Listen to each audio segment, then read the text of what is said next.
Shivam, SIR आपके लिए फर्जी वोटर्स की सफाई थी।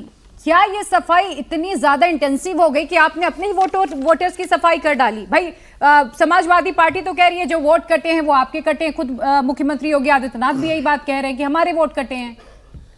देखिए अखिलेश यादव जी, अगर इतने ही बड़े पॉलिटिकल पंडित होते और इतने ही बड़ी ज्ञाता होते और उनको इतना ही सब कुछ पता होता तो वो अभी तक हारे हुए इस हाल में नहीं बैठे हुए होते। अभी तक उनको जीत मिल चुकी होती। तो गणित का तो कहीं ना कहीं मामला गड़बड़ है उनका। ऑस्ट्रेलिया से जो डिग्री लेके आए थे उसमें परेशानी है। खैर, अब आ गया था एक और चीज है। एक और चीज इन्होंने कही, जो समाजवादी के प्रवक्ता है उनका लबोलुआब ये है कि एसआईआर सही है। तो यानी कि आज से पहले अब तक जितनी भी एक महीने में आपने इनको डिबेट करते हुए देखा है और एसआईआर को गलत गलत गलत बोला है, पहले माफी मांग ले तो बेहतर रहेगा। लेकिन चलिए मैं आ गया हूं, माफी भी नहीं मंगवाते इनसे। अखिलेश जी, आपने वो गोलमाल फिल्म देखी होगी, उसमें वो जॉनी लीवर का किरदार है ना, वो भूला एकदम, वो सारा ही भूल जाते हैं तुरंत। इनके शुरुआत के बयान गिनवाता हूं।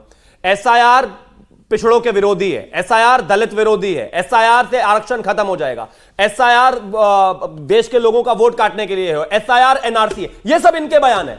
और आज जैसे ही पूरा हो गया, अरे ये तो बीजेपी के 3 करोड़ कट गए, ये तो बीजेपी के हर वोट पर 60,000। ये भूलने की जो बीमारी आपको है ना, मैं मानता हूं इससे दूर आना चाहिए। अब आगे आता हूं। एसआईआर हुआ, हम तो हमेशा से ही समर्थन में थे। मैं ऐसा मानता हूं कि अपने आप में बहुत अच्छी बात है जिस तरीके से स्थितियां बनी। 15 करोड़ वोट उत्तर प्रदेश में है, 2 करोड़ 89 लाख कटे, उसमें अलग अलग कारणों से वोट कटे, बहुत अच्छी बात है। हम आज भी इसी बात को मानते हैं कि इस देश में उत्तर प्रदेश के वासी ही वोट डालेंगे। जो यहां रहता है वही वोट डालेगा, बाहरी का कोई काम नहीं। शिवम, एक छोटा सा कैलकुलेशन आप हमारे दर्शकों को समझाइए जरा।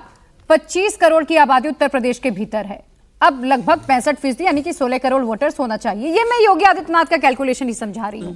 अब अगर इसमें जो एसआईआर से पहले यूपी में 15 करोड़ 44 लाख मतदाता थे और मौजूदा समय में यानी कि 2027 के जब विधानसभा चुनाव होंगे तो 13 करोड़ 86 लाख मतदाता मतदान करेंगे। अब जो गैप आप कह रहे हैं 3 करोड़ वोटर्स का, ये कहां गए?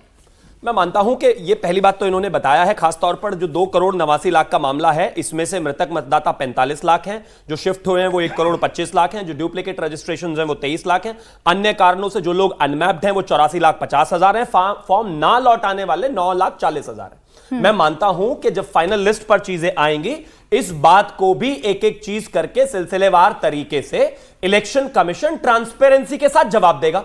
अब इसके बाद सभी पार्टियों के रिस्पेक्टिव बीएलएस वहां पर है, बूथ लेवल एजेंट। अगर किसी को कोई डिस्क्रिपेंसी का विषय होगा तो वो उठाएगा और मैं मानता हूं वो मामला निस्तारित हो जाएगा।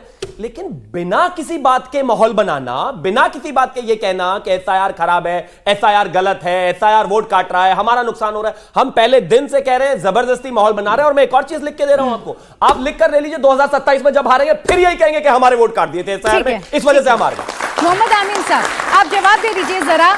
एसआईआर की जो प्रक्रिया देश भर के भीतर चल रही है, ऐसा पहला मामला नहीं है, पहले भी एसआईआर हुआ है और आखिरी जो इंटेंसिव रिवीजन हुआ है वो 2004 में हुआ है। क्या प्रक्रिया सही तरीके से चल रही है? इसी तरीके से ये पूरी प्रक्रिया है या इस प्रक्रिया में कहीं खामी है? क्योंकि सबकी जो आपत्तियां, अभी प्रोफेसर धर्मेंद्र ने भी यही सवाल उठाया कि भाई एसआईआर हो रहा है लेकिन दबाव में हो रहा है, प्रक्रिया क्या कुछ तब अलग होती है? जी देखिए, जहां तक सवाल है, आज़ादी के बाद से हमारे देश में चुनाव शुरू हुए 51-52 से और आज तक चले आ रहे हैं। चुनाव हमेशा निष्पक्ष होता है और बिल्कुल पारदर्शी होता है और हमेशा हुआ है पारदर्शी, कभी भी किसी तरह की कोई डिस्क्रिपेंसी नहीं पाई गई। अब आप इन लोगों को देखिए कि कुछ भी लगा सकते हैं आरोप, क्योंकि ये लोग नेता लोग हैं, कुछ भी कह सकते हैं, हमारे संवैधानिक संस्था को, किसी को भी कह सकते हैं, सुप्रीम कोर्ट को कह सकते हैं, हर एक को कहते रहते हैं, कोई दिक्कत नहीं है। लेकिन सवाल इस बात का है कि यही लोग आज उस बात को, प्रक्रिया जो थी इलेक्शन कमीशन की, उसको सही साबित करने में लगे हुए हैं। ऐसा नहीं है। अब सवाल इस बात का है, वोट चोरी ये कंसेप्ट आया कहाँ से? ये इंटरनेशनल कंसेप्ट है जो इंडिया के अंदर घुमाया जा रहा है हमारी सरकार और हमारे देश को बदनाम करने के लिए। हम कई देशों में इलेक्शन कराते हैं, कई देशों के इलेक्शन कमीशन यहाँ ट्रेनिंग लेने आते हैं। हमारा अच्छा जैसा चुनाव कहीं नहीं होता दुनिया में जिस तरह से हम कराते हैं। अब आप ये देखिए, क्या मरे हुए लोग जो डेथ हो गई, जो जा चुके, उनको नहीं हटाना चाहिए? क्या जो परमानेंटली शिफ्ट हो गए उनको नहीं हटाना चाहिए लिस्ट से? क्या आप देखिए कि जो लोग डुप्लीकेट आ गए, 2 बार आ गए, शहर में भी हैं, गांव में भी, उनको नहीं हटाना चाहिए? क्या नए लोगों को एडजस्ट नहीं करना चाहिए? ये बिला वजह का हुआ एंड क्राई मचाना गलत बात है। जहां तक सवाल है हमारे यहाँ इलेक्टर रोल का, अभी आपको 30 दिसंबर तक की बात आपको पता है, उसके बाद हमारे यहाँ 1 महीने का 30 जनवरी तक का टाइम समय दिया दिया जाएगा, है। आपत्तियां इसमें दर्ज रिवीजन होगा। और उसके लिए साफ बात है कि अगर किसी का वोट कट गया है तो फॉर्म नंबर 6 लेके आए और विद प्रूफ आए, वो भी ऐड होगा। और घबराने की, आपकी जनता को, पूरे देश को बताना चाहता हूं, किसी जगह किसी को घबराने की जरूरत नहीं है। इलेक्शन कमीशन सिर्फ वोटों पर आधारित है। अगर वोटर होंगे तो इलेक्शन कमीशन कराएगा इस संस्था में चुनाव, और ये लोग स्टेक होल्डर होंगे। जहां तक सवाल है इस बात का कि बार बार शोर मचाना कि गलत किया जा रहा है, गलत किया जा रहा है। अभी एक सज्जन ये कह रहे थे, प्रवक्ता, कि हमारे जो बीएलओज हैं उनकी डेथ हुई है, वो गवर्नमेंट ऑफिसर्स हैं, इनके 2 लाख पे चर्चा, उनका परिवार नहीं पलेगा। उनके साथ मुझे सिंपैथी है पूरी, कि वो हमारे ही वर्कर हैं और सरकार के वर्कर हैं। सरकार उनको पेंशन देती है, कंपनसेशन देगी, उनका ध्यान रखेगी, उन परिवार का भी, और उनमें हर परिवार से एक नौकरी दी जाएगी।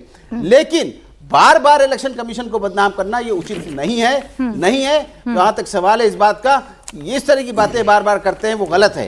और आपको मैं बता दूं, ये जो पहली बार इलेक्शन कमीशन ने पहली बार आजादी के बाद ये किया है कि जैसे इनका पोलिंग एजेंट होता है, काउंटिंग एजेंट होता है हर पार्टी का, उसी तरह हर पार्टी के बीएलओ के साथ लगा दिए गए।